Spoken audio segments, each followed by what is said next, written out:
Hello, friends. The 1034th day of the war between Russia and Ukraine continues. Let's start with the area south of Velika Novosilka, where, according to the map of the Ukrainian military telegram channel Deep State, the Russians have closed the encirclement of the settlement of Pokrovsk. At the same time, the map shows the presence of Ukrainian troops there. Russian telegram channels, as well as the Russian Ministry of Defense, claimed that they have captured Storozhevi, located north of Pokrovsk. On the Deep State map, it is indicated as a gray zone. At the same time, the General Staff of the Armed Forces of Ukraine denied the encirclement. The information about the encirclement of units of the Defense Forces of Ukraine in the settlement of Pokrovsk, disseminated by the media, does not correspond to reality. Unverified data and, as a result, erroneous conclusions about the existence of such a situation are the result of analysis by individual observers and independent experts of sources, the data in which does not correspond to the dynamics of military operations, the Kortitsia group states. By the way, the enemy today published a video with its flag in the southern part of Pokrovsk. I would also like to note that, according to our experts, the last remaining road to Velika Novosilka is already in the gray zone. That is, there is military action in this area, and it is unlikely that one can safely move along this road. Near Kurakhove, the main battles are being fought to the south and north of the road from the Zaporizhia region. Between Vremivka and Velanosa, the enemy is trying to physically cut off the last road from Zaporizhia, as well as from the north in the area of Turny. There are also battles for Shevchenko and Petropavlovka. If one of these villages sinks, Russian troops will immediately begin to reach Andriivka, and this will be very bad, writes a fighter with the call sign Muchnoy.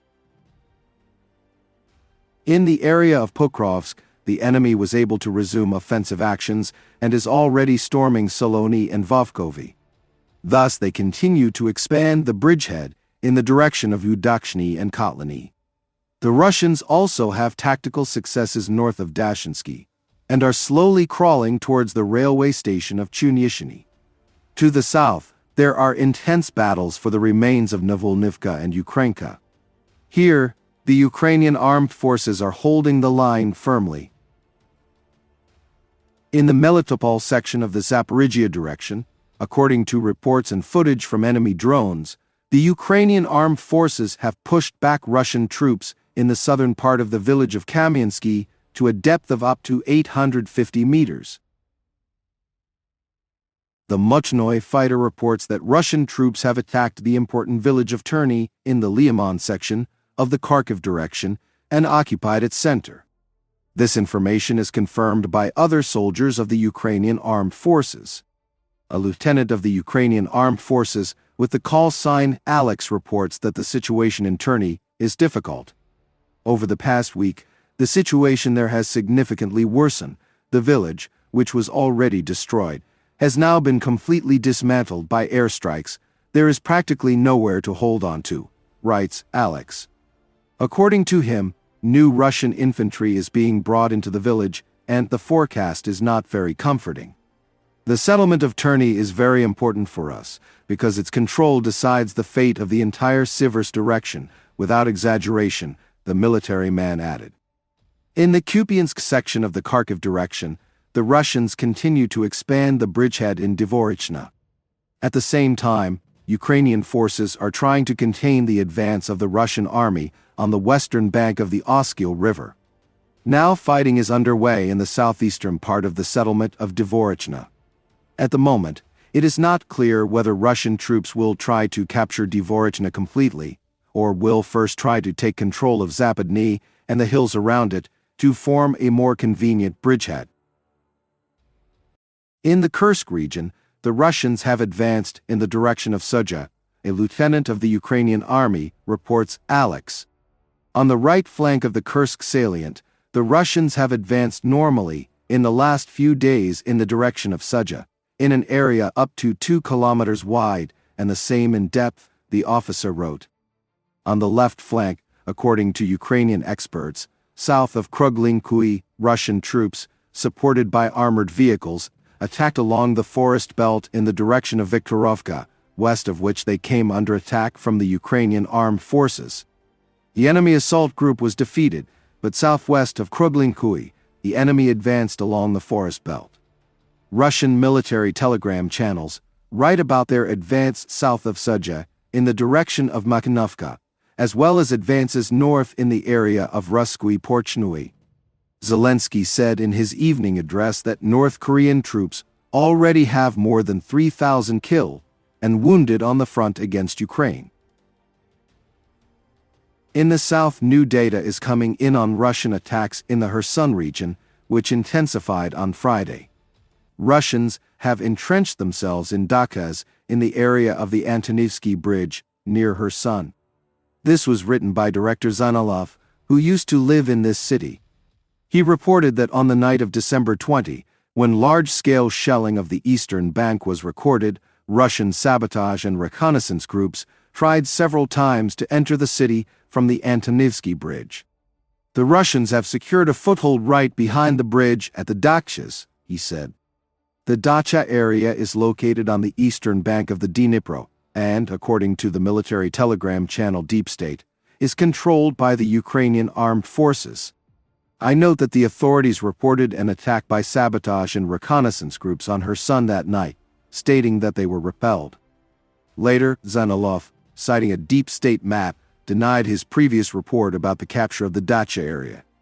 However, it is worth noting that this map has been updated intermittently lately, and Deep State itself writes about pressure on itself from the command of the Ukrainian armed forces, but we will return to this later. Some Russian military telegram channels also wrote about the advance on the Dnipro Islands in the Kherson area. Ukraine has not officially confirmed this. If the Russians were indeed able to secure a foothold on the eastern bank in the Dachai area, as well as on other islands, then they can use this as a springboard to attack the western bank, Antonivka and Kherson. Ukrainian media write that the Russians have already made the decision to attack Kherson. The terrain and weather are favorable for this. According to journalist sources in the command of the Ukrainian armed forces, the operation will require forcing the Dnipro by boat or building crossings. And due to the explosion of the Kakhovka hydroelectric power station, a solid swamp has formed on certain sections of the Dnipro, which freezes in cold weather, making it easier to pass.